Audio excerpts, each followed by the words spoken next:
গ্রীষ্মকালে ঝিঙে চাষ করেন না এমন মানুষ খুবই কম পাওয়া যায়।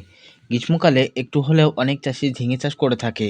সাথী ফসল বা যে কোনো পরিত্যক্ত জমি বা নিচু জমিতেও কিন্তু ঝিঙে চাষ হয়ে থাকে। কারণ এই ঝিঙে চাষ মাত্র ৪৫ দিনের ভিতরে গাছগুলিতে ধরন দেয় এবং আরও ৪৫ দিন হয়। অর্থাৎ অল্প দিনের ভিতরে প্রচুর পরিমাণে শসার মতো ইনকাম রয়েছে। শসা যেমন একদিন বাদে একদিন কাটতে হয়, ঠিক তেমনই শসা ঝিঙেও কিন্তু একদিন বাদে একদিন কিন্তু কাটতে হয়। তা না হলে ঝিঙে দানাদার হয়ে যায় এবং সেই ঝিঙে বাজারে বিক্রি হয় না। তাই অবশ্যই আপনাদের বলব, ঝিঙে চাষের ক্ষেত্রে এমন কয়েকটা রাসায়নিক সার রয়েছে, এমন কয়েকটা খাদ্য রয়েছে, যদি ঝিঙে গাছের গোড়ায় আপনি দিতে পারেন তাহলে আপনার ঝিঙে গাছে অতিরিক্ত হারে স্ত্রী ফুল আসবে এবং গাছগুলিতে প্রচুর পরিমাণে ঝিঙে ধরবে। হ্যাঁ বন্ধু, ঝিঙে গাছের ক্ষেত্রে যে যে রাসায়নিক সার দেওয়া খুবই উপকারী, যে যে রাসায়নিক সার ব্যবহার করবেন না সেটা অবশ্যই জেনে আসি। ঝিঙে চাষের ক্ষেত্রে যাদের গাছগুলিতে একটা দুটো বা দু চারটে করে ঝিঙে আসছে, তারা প্রথম অবস্থায় গাছগুলির আরসিএফের ১৫ লাল সুফলা ব্যবহার করবেন। কারণ আরসিএফের লাল সুফলার ভিতরে ১৫% নাইট্রোজেন, ১৫% ফসফরাস এবং ১৫% কিন্তু ফসফেটে পরিপূর্ণ একটা রাসায়নিক সার, যা গাছগুলির গতিবৃদ্ধি করতে এবং গাছগুলি যে পরিমাণে ফুল ফলাচ্ছে সেই ফুলকে কিন্তু ইনক্রিজ করতে সাহায্য করবে। তাই প্রথম অবস্থায় ব্যবহার করবেন। বাংলাদেশের যে সমস্ত বন্ধুরা রয়েছেন তাদের দেশে তো আরসিএফের লাল সুফলা পাওয়া যায় না, তারা অবশ্যই কিন্তু টিএসপি, বেশি পরিমাণে টিএসপি, হালকা পরিমাণে ইউরিয়া এবং হালকা পরিমাণে পটাশ দিয়ে গাছের গোড়ায় দিয়ে আপনি কিন্তু চাষ করতে পারেন। তাতে করেও কিন্তু আরসিএফের লাল সুফলা বা এইরকম সুফলার মতো কাজ করবে। তো ইউরিয়ার পার্সেন্টেজ সবসময় সমস্ত সবজিতে কিন্তু কম পরিমাণে রাখতে হবে। প্রত্যেক ৫ কেজি টিএসপির সাথে মিনিমাম ১ কেজি পরিমাণে ইউরিয়া দিতে হয়।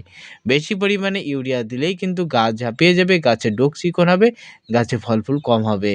এটার দিকে আমাদের খেয়াল রাখতে হবে। আর গাছ যদি অতিরিক্ত সবুজ থাকে তাহলে ইউরিয়া না দিয়ে টিএসপি এবং পটাশ ব্যবহার করলেই চলবে, এতেও সমস্যা নেই। এবার চলে আসি বন্ধু ২ নম্বর ধাপ।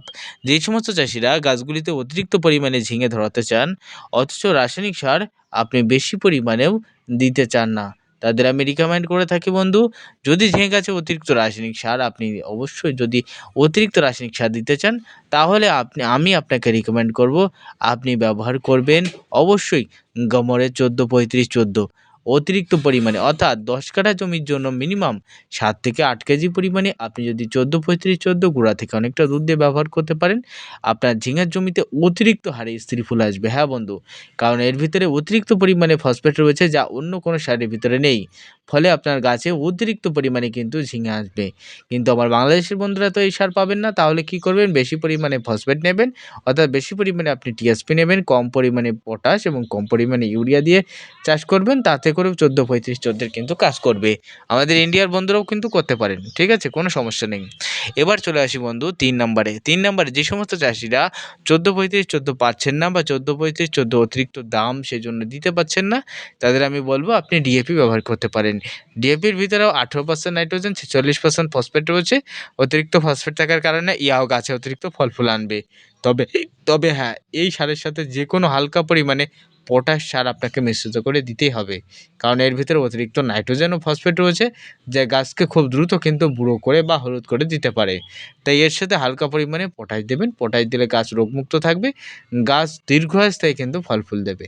এটার দিকেও আমাদের খেয়াল রাখতে হবে। এইভাবে রাসায়নিক সার ব্যবহার করে আপনি আপনার গাছে অবশ্যই অতিরিক্ত কিন্তু আপনি ঝিঙে পাবেন। তবে হ্যাঁ, ঝিঙে গাছে শুধুমাত্র রাসায়নিক সার ইম্পর্টেন্ট না। গাছে ফুল আনতে, ঝিঙের সাইজকরণ করতে, ঝিঙের কালারকরণ করতে, প্রভৃতি ঠিক রাখার জন্য ঝিঙে গাছে অনুখাদ্য খুবই গুরুত্বপূর্ণ। তাই বাজার থেকে Biovita X, all in gold super, মোমোমিনের মতো অনুখাদ্যগুলি ক্রয় করে আজই গাছগুলিতে স্প্রে করুন। এতে করে আপনার ফলন অত্যাধিক হারে বৃদ্ধি পাবে। হ্যাঁ, রাসায়নিক সার দেওয়ার মিনিমাম ৩ দিন বাদে স্প্রে করবেন, তবেই কিন্তু কাজ করবে। রাসায়নিক সার গাছের গোড়ায় দিলেন না অথচ গাছে আপনি অনুখাদ্য স্প্রে করবেন, এতে করে কিন্তু কোনোরকম কাজ করবে না।